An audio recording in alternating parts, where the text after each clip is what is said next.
I'm Nico Buerta, and thank you very much for this day that I can share my testimony with you.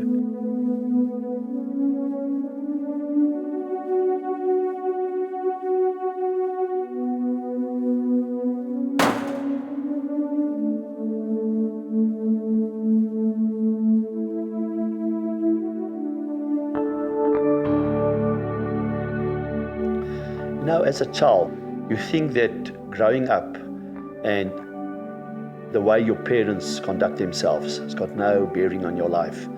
But you are part of that life, good or bad, and it will have some relevance to your life. So my father's addiction, later when I grew older, I realized my father had 3-4 women in every town. When he got me alone in a brief moment, he says, listen, I'm going to be sexually involved with this woman lady. You're going to sleep next to the bed on a mattress. You're going to have to listen to everything that I do. Little did I know, my father was busy training me, defining me, and impacting my life in a way I would never have explained or understood. I remembered I had to sleep there. I had to listen to their sexual encounters, to her grievings. A boy is only what his father teaches him, and we learn what we see. Later it impacted my life more extensively. My life was sexually motivated. So thank God, again, I had a teacher that took me to a church meeting. I found Christ. The pastor's son that then shared with me, Glenn Anderson. I told him, I don't know how I can be freed. I need to tell you my story because I've got addictions. And I said to him, I need to tell you, can this Jesus really, really restore this and make me whole?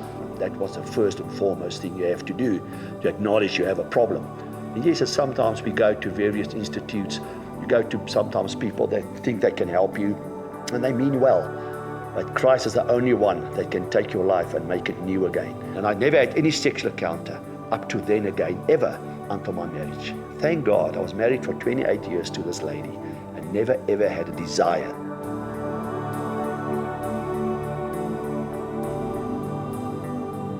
I'm Nico Buerta, and thank you very much for this day that I can share my testimony with you. As a young boy, I was involved with a father that really wanted always to win. You could never lose, doesn't matter what you did. And the one thing that stuck in my mind is that we had to play dominoes. Now, with my father's gambling experts that he had and previous encounters, the one thing at home, when he wanted to play dominoes at night, it didn't matter, he started, and you had to play for money. Now, I was a young boy, I had no money. But he would create a form of taking paper and a pen, and I have to find it, put his names there, and you play so many cents per point, or so many rand per point. It was all fictitious to him, but because he was so good in it, because he used to play at all the hotels, those years I think it was a common thing where people play dominoes or cards. We never had television and that. But because my father was quite formidable in what he was doing, and always a go-getter, he would come home and show the money that he won. He never showed how much he lost, but always the money he won. So in the one particular night, a Friday night, we already planned with our friends to play outside because we lived in a suburb where we had a lot of friends of our age and we were quite playful, like maybe all of you. But this particular night, we have planned that we're going to sit around and just play. And my father then accosted me to tonight, we're going to play dominoes. And we had ivory dominoes, not the normal black and white wooden dominoes. And tonight we play so many cents a point or rand a point, doesn't matter now. We started playing and every time I won. Every time I won. Eventually it was 1:30 in the morning. Eventually it was 2:30 in the morning. And eventually I said to him, I'm going to bed. And then he says, let's play double O quits. Meaning that whoever wins now, whatever I owed you is eliminated. Whatever you owe me is eliminated. And needless to say, I won the double O quits. So he owed me double the money. Eventually I said, I'm going to bed. You owe me the money? I was happy because the evening has come to an end and nearly daybreak. How old were you, Nico? It started not just once, maybe from 8, 9, 10, 11, 12. It never stopped. It was not a once-off encounter. It was domino night and we played dominoes. And there was always an argument of who won and who was the best. And he couldn't take to lose, unfortunately. He was a bad loser in the old terms. But this particular night, because he seeked me out, because he knew I could read the game. And it's to read the game. In any case, So I was happy to tell him then, you owe me this much money. Say it was 200 Rand, which is a lot of money in 1974, 73. It was a lot of money.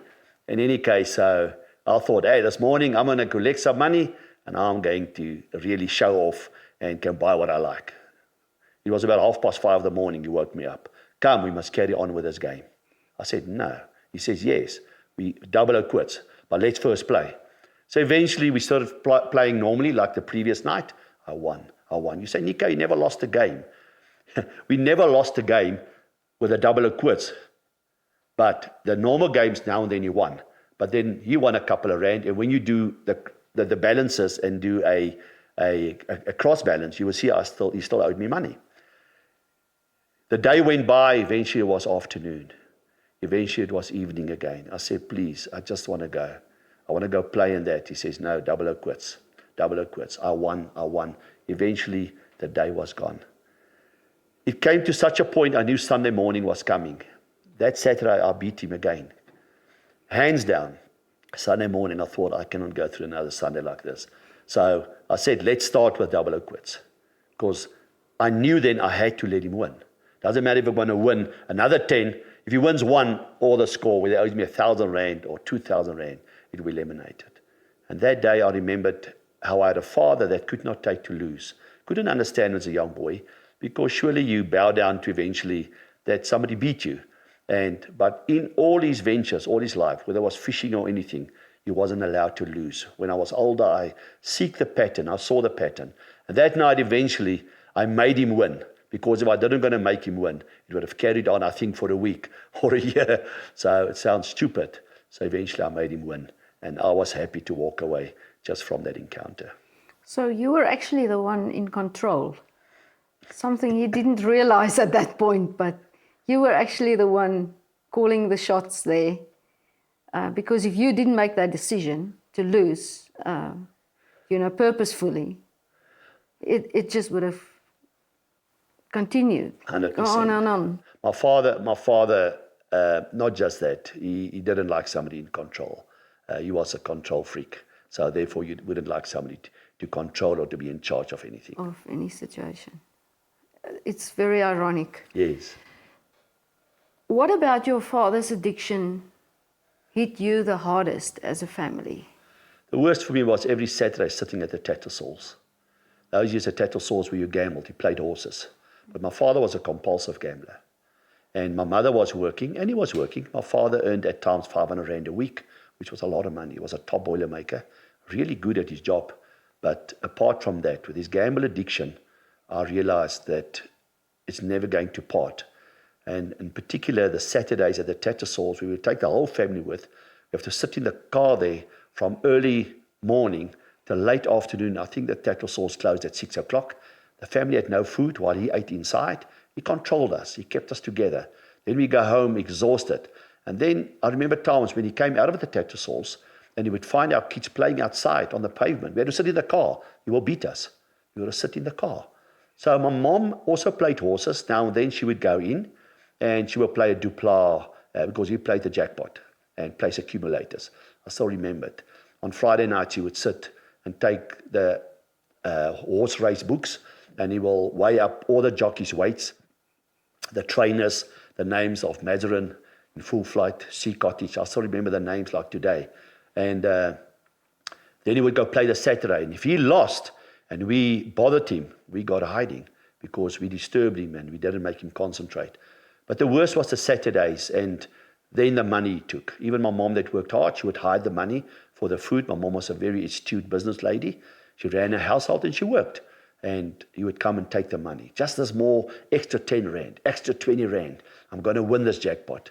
And needless to say, about 1969, 70, around there, I remember we just built a table for the house. He was very handy and hands-on with things to do. And for whatever reason, our table was too small for a family of 7. So he built a massive table out of solid wood. And we were quite amazed at what he could do. And even I. But I was proud of him, what he did. I never knew he could do this. And that particular Sunday morning, he opened up the newspaper. And the previous Saturday, he played again the jackpot. The next moment he jumped up, he kicked that table. You just saw cups and saucers fly and plates. And we thought, what happened? He says, I won the jackpot. I've got the jackpot. And he screamed and he danced and we were all ecstatic. Whoa, our lives are going to change. Needless to say, 6 months later, all the money was lost. The table, we had to take nails and hammer and nail it together again, that same wooden table. We never got a new lounge suite and an X and a Y and a Z. And then I realized my father had a major problem. And even in my later years, the gambling never stopped. That's what he did. He would play the horses. Nico, what was the most humiliating factor regarding your father's addiction to gambling for you as a family? The worst humiliating was one day we got home and the messenger of court was there and asked my mom, who's this man? She says, no, he's just writing up things. We were small, we didn't understand. And due to my father's gambling addiction, he actually went and borrowed 300 Rand on the house, took a loan. And we lost the house for 300 Rand. We sat on the street. He disappeared for months. My mom had to go and look for another place for us to stay. From there, we stayed in a real dilapidated house that we found with grass long, where I had to help again and put the family on their feet. So yes, that was the most humiliating factor. How did your father's addiction impact your life personally? You know, as a child, and I think anybody and people that listen to me today, you think that growing up and the way your parents conduct themselves has got no bearing on your life. But you are part of that life, good or bad, and it will have some relevance to your life. So my father's addiction, later when I grew older, I realized my father had 3-4 women in every town. He had sexual preferences apart from my mother, where his needs were met. So what he would do is he would take me with. And I remember one specific place and many others, but specifically where one day, a Saturday afternoon, he said to me, come with me to the hotel. The Park Hotel is my father's favorite place because that's where people gambled and played horses and played darts and played dominoes and discussed all of their issues and their gambling or their encounters, what they do. And this specific day he took me with, we left early already before the sunset. I had a shorts on and I was barefoot. I had a normal shirt on. And we came to this hotel and he visited and visited and visited. Eventually it became dark. Next moment he walked up to me and he says to me, listen, there's a lady coming to fetch us now. She comes all the way from Three Rivers in Vereeniging. I remember it like today. She's got an RX2 Mazda and she's my girlfriend. And remember, now I'm going to tell you, I've told her your mom has died. And he coached me the whole shebang, how I had to tell how my mother died. And with the other woman later that he also encountered and took me with, my mom has died several deaths, 1,000 deaths, because every time there was a new death. And because I was sharp, I could remember everything.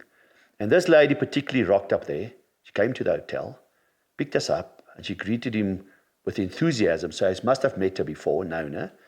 And we got in the car and we went back to our house in Three Rivers. And I was not sure before long, she asked me, so where's your mother? I said, my mother died. Shame, sorry to hear that. And all the pity party things that went on. And eventually we got to a house. That was one part. When he got me alone in a brief moment, he says, listen, I'm going to be sexually involved with this woman lady. You're going to sleep next to the bed on a mattress. You're going to have to listen to everything that I do. Little did I know, my father was busy training me, defining me, and impacting my life in a way I would never have explained or understood. Nico, how old were you then? Maybe 13, 14. I was not 15, 16 yet. 13, 14. I was in my teens. It's a time where a boy is growing and you are finding yourself and girls are looking pretty. Your hormones is flying high. It was not the right time, and it's never a right time for it. It was not a wrong time, but it was not the right time for me as any teenager or young person, whether female or male. But I remembered I had to sleep there. I had to listen to their sexual encounters, to her grievings. And after that, when she took us back the Sunday, back to the hotel, he asked me exactly what could I remember. I had to tell him. So the beginning, it didn't sound like much. I know it sounded wrong, but it was my father. We're dead afraid of him. And if he said do that, we did that. After that, there was many other encounters with women that he involved with. Now, by the time I was 15 and 16, remember, you grow quickly. Sometimes I scored because the lady would have a daughter of also more or less that age or 2 years younger. And eventually, short before long, I got involved with sexual encounters. And he Because it encouraged triggered it. my mind. Sorry, he encouraged You don't it. have to encourage it because already I was trained. Already it was embedded in my mind. Remember, a boy is only what his father teaches him. And we learn what we see. Our parents sometimes don't have to tell us what to do. If you see enough in your home what's going on and you think the children don't see, ask them. They will tell you the truth. Out of a babe's mouth will come the truth. So later it impacted my life more extensively because I was trained. And I got involved with masturbation groups. I got involved with, you say groups, yes. My life led to that. My life was sexually motivated. And just for the record, nobody knew at the age of 4 or 5, I was already raped by a woman, an elderly lady, a girl which was 18. So, and that already left something in my mind. So this was just a pickup later when I was in my forming years.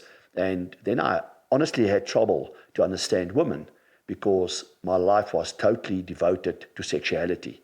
And even those years when some of the magazines came out where ladies were on the top cover in a bikini, I saw something very different. So my life was never the same after that. It impacted my life.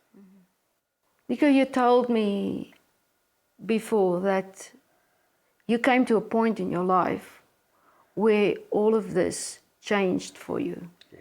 Tell us about that. That's the good side of the story. Obviously, addiction is in different forms.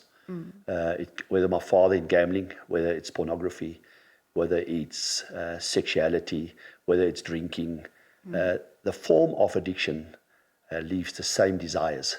So, and then I realized I was sexually addicted. And in my days, coming from a Dutch Reformed church, there's no ways I could have spoken to anybody. They would have locked me up in asylum. So I had fears how I'm going to have a normal relationship with my life ahead. And like I say, I could not speak to anybody. My mother didn't know. And I had to bear this cross with myself.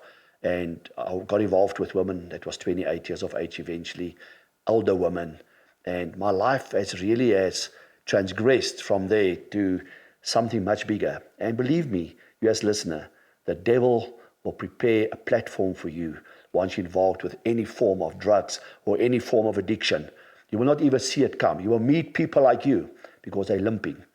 So thank God, again, I had a teacher that took me to a church meeting. I found Christ.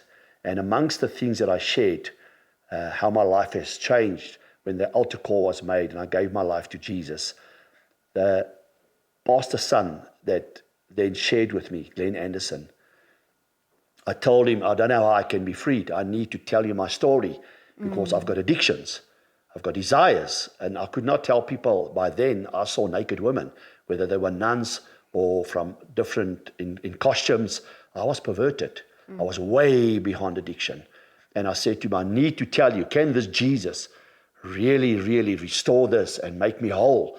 I was then already a man of 16, 17. And now I know my life ahead is looking for a woman I want to marry. And how's it going to pan out? Because there's no ways a woman could have dealt with me having 6, 7, 8 sexual encounters a day, every day, because that was my need. Like people got needs when they're addicted.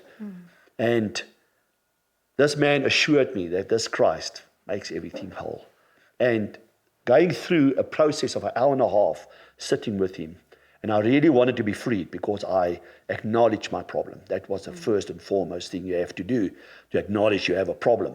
And yes, sometimes we go to various institutes, you go to sometimes people that think they can help you, and they mean well. But Christ is the only one that can take your life and make it new again when it's broken. And how do I know that? Because after my salvation, I got involved with a church, and it's not about a church. I devoted me to this Christ because I had a new life. I started reading and studying the Bible. I wanted to see what this God means. Because remember, my life was even warped about God from my former years and my former years of growing up. I was confused about a lot of things. So if this God is the answer, I'm going to hang on to him. And I must say, one day I met a beautiful woman, and I was about 21 years of age, 20 years of age. By then, a couple of years later. And up to then, after that, I must say, for record, that yes, that you had any desires after you met this Christ. Absolutely. I had about 5, 6 in the term that we use, say, wet dreams a night. My mother was wonderfully saved. I had the courage to go to her and to say, Mom, I have these dreams, and after I met this Christ, how do I handle these desires? And it comes in a form of my sleep. She said to son, do you have any control over your dreams? I said, no, not at all. She said, that's okay then. It will dissipate as the time goes on, as long as you don't nourish this and you continue with it. Now, thank God, in the Christian church where I came from, this is not a normal conduct in a way that you just sleep with a woman in the church. So I was in a different world, a different sphere. I respected that. So there was also no encouragement from the girls I met then, because, and the parents were different. So I saw something different from my world where I came from, where it was abnormal, where women would come to you. You will meet them in peculiar ways, and at discos and at clubs. And that's what you meet when you go there. So, and then coming back to the beautiful thing is that, and I never had any sexual encounter up to then again, ever, until my marriage. And then when I met this woman, I said, God, how am I going to tell her where I come from? And because I had other things that would impact our marriage, and not the sexual part, things that happened in my former years. But I played open cards, she played open cards, and thank God I was married for 28 years to this lady and never ever had a desire. But then my wife also knew a place, and place doesn't mean it's a place to be known. It means that as a priest of my house and living a godly man's life to my wife, as possible as I can according to the word. And she was a God-fearing woman. We had the most wonderful marriage for 28 years. I hear two things that are very important, Nico. When you were in this crisis after accepting Christ, you realized you had to trust somebody with a problem. Yeah. You had to go because you just couldn't deal with this on your own. Anybody out there who struggle with similar problems, you know, you need to trust somebody that is trustworthy, that you can walk the walk with, and that can help and carry you through. And the other thing that I hear is there was a committed refocusing going on in your life. And what I also hear that is very encouraging to me, and that is wonderful, is to hear that you could trust your mother and open up with her, and the advice that she gave you was very wise. That she didn't blame you, she didn't scold you, she didn't, wanted to spank you or whatever. She showed understanding and wisdom, and that is so encouraging to hear. So, yeah, that is something that we all need. Whatever we struggle with, we need those people who show understanding and help us through the struggles. I think the problem is still there, where people don't know. I mean, to which university, which college, which fraternity did you go to that taught you about to be a sexual lover to your partner? Where do you learn this? You learn it behind toilet doors. You learn it from your friends. Today's life is much more advanced. You will have the rich kid in your school which got a cell phone. He's got pornography on it because he's got the WhatsApp, he's got the airtime. And the poor guy that hasn't got it, he is drawn in by this. So your mind is filled with incorrect information. When you go back at your home, in our Afrikaans culture, remember, our parents didn't talk about sex. They didn't discuss anything personal. It had nothing to do with you. Just do as I say. And now that I'm older, I understand why they don't want to talk to you, because they don't know either. Because where did they go to? Which university taught them how to be a perfect husband, a perfect woman, other than what they've seen from their peers and what they've learned from their uncles and aunts. So you steal with your eyes. And sometimes you steal incorrectly what you see. Also, that information is brought through to you in an incorrect manner, in a derogative way. If you have really role models that are wonderful role models to you out there, please go confide in them. The big thing is a confidante. And even in the church, people don't trust the church. And the church should be trusted because somehow somebody will say something. And somebody will say, because I confide in somebody there, and they will whisper to somebody else, which they think they can confide in, meaning well. And before you know, it becomes a scandalous story, and it breaks down confidentiality and confidence. So my mother, I think, because she was saved and born again, and I could come to her because it was never discussed.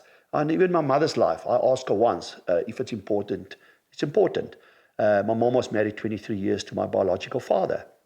And with the openness we had, I asked her, tell me, how was my father and your sexual life when you were young?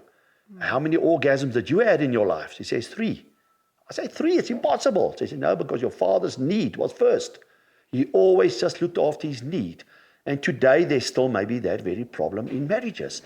And hence a reason that can make an opportunity for people to look for their love or to satisfy a need that's in you that God has put there to be satisfied by somebody else outside your marriage. Well, then bring divorce, bring other problems that comes with it. So I don't condone it.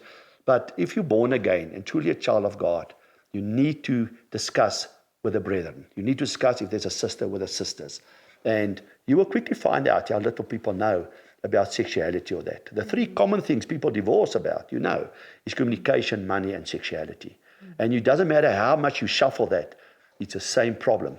So if we can learn 3 little things that sinks your marriage, because in the beginning, you loved each other so much. Before you married, you couldn't get enough of each other. You phone each other. You would do anything in your power to see that person.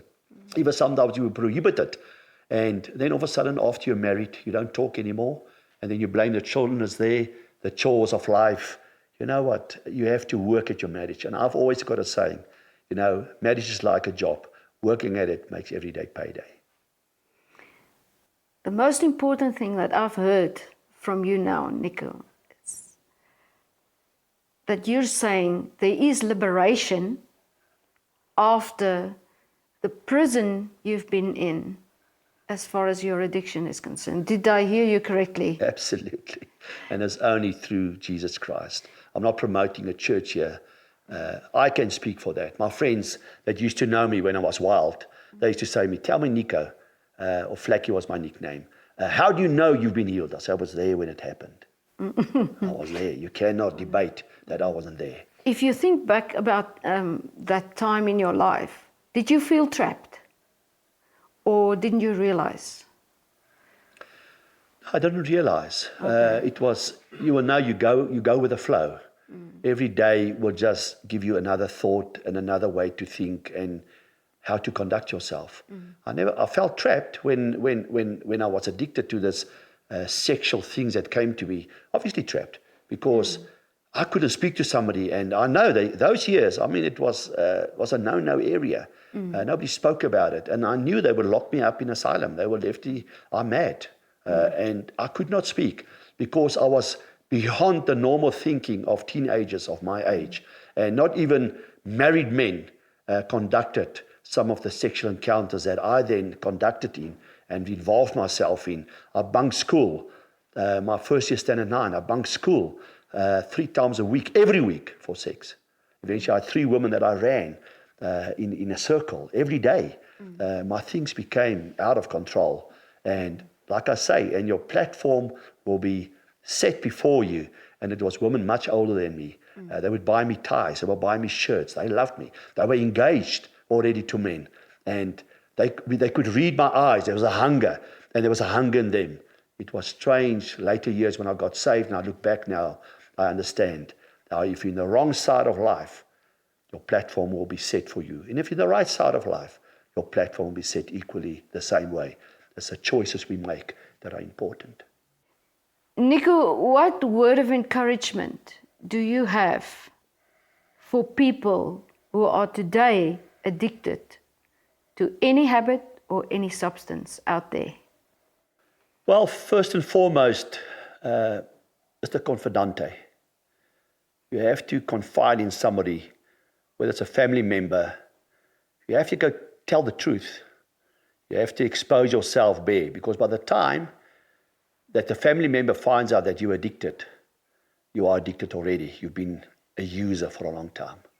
Because only once you realized how involved you are, that's when you realize you need help. Sometimes people feel they can't get help. They've gone too far, the point of no return.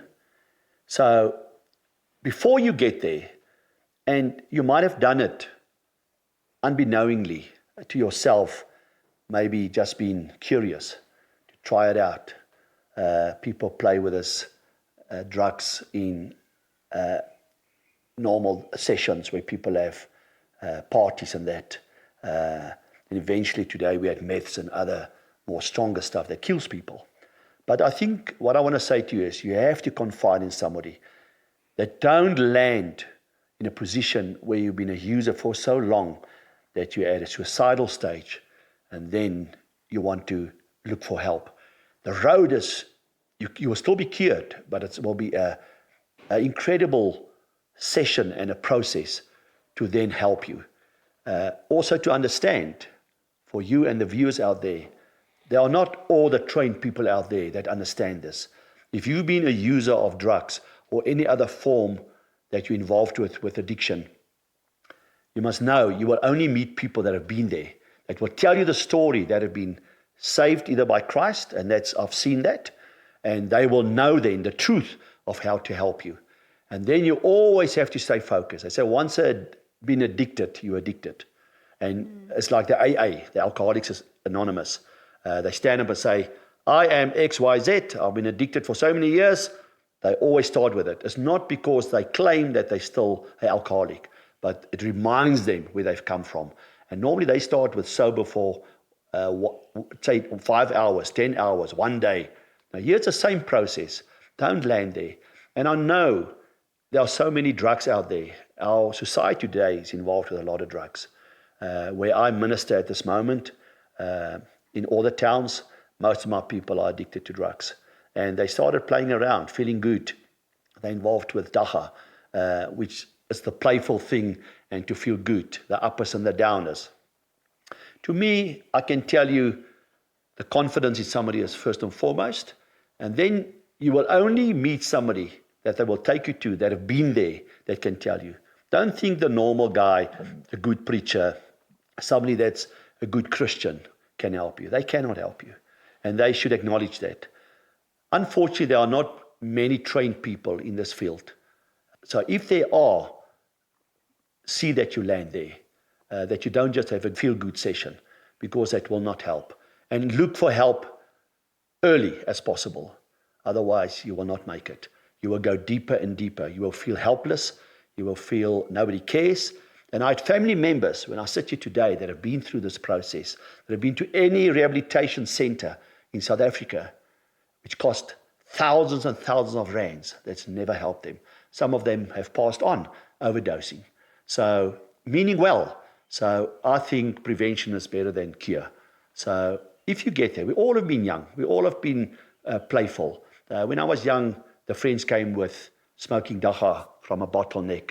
And funny enough, as young as I was, it never attracted me because I was always on a high. I didn't need that to be on a high. If you need something to put you on a high, to make you feel good, it's to do with your self-image. There's other qualities that you lack that maybe you must look at to support that. And once we strengthen that, these other things you will look past. It will not draw you. Because why can some people say no and some people say yes? Because you want to be part of the crowd. Maybe you do it for fun. It's not worth your life because your life lies ahead. And God has created you for a purpose. And find that purpose that you can help other people. That's what I'm doing today. I'm helping people mostly that are addicted to drugs, that are involved with drugs. And I've seen the sorrow. I've seen the challenges. I've seen the mood swings. I've seen the deaths of young girls and boys that have passed on. And remember, there are a lot of drug dealers out there today. They don't use themselves. They'll give you the first couple of shots for free. And once you're in, you're in. I can go show you personally the houses where they stop, where they drop off the cars, the methods they use. It's for you to refrain. It's for you to say no, to stand up against it. If you know a friend, a family member, say no. That's the only way I can describe it. Thank you. Nico, what advice do you have for the families of a person who has become addicted? Remember, your first reaction is to be upset because I never thought you would do that. Doesn't matter if it's drugs or any form of other things that you involve yourself with, whether lying to your parents, sleeping out, whatever it is. The families that I've met, I've never seen anyone that have succeeded, other than the user starts selling all their goods. They steal money, they steal toasters, they steal portraits, they steal watches, they steal the things that people will not miss, jewelry, they go pawn it. We have seen that. So the family out there, I now want to encourage you. You as family, surely if you know your children or a family member, you will detect immediately the behavior of the person that changes. So it's important for you not to just overlook it and let them tell you, oh, it's nothing. Address it in a manner that comes with fury, because if you don't do that, that fury will backfire back on you and it will destroy you as a family, because there's no way, because you don't know how to deal with it, you've never dealt with it, you don't know how to give advice. So the quicker you nip it in the bud, the quicker maybe you'll have results. But please know your family members. See their behavioral patterns. See when they rub their noses, when they keep on rubbing their top lip. They might be cocaine users sniffing. So please detect it. If you know someone who fell victim to addiction, or if you yourself are held captive by any form of habit or addiction, please dial these numbers that we will now be showing on the screen. Act promptly, because you are worth it.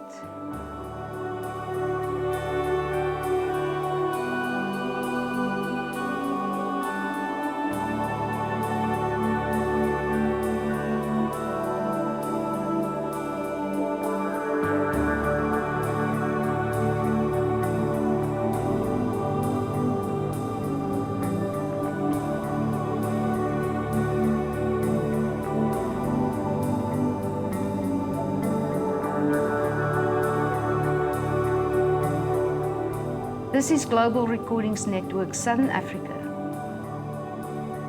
with content that matters.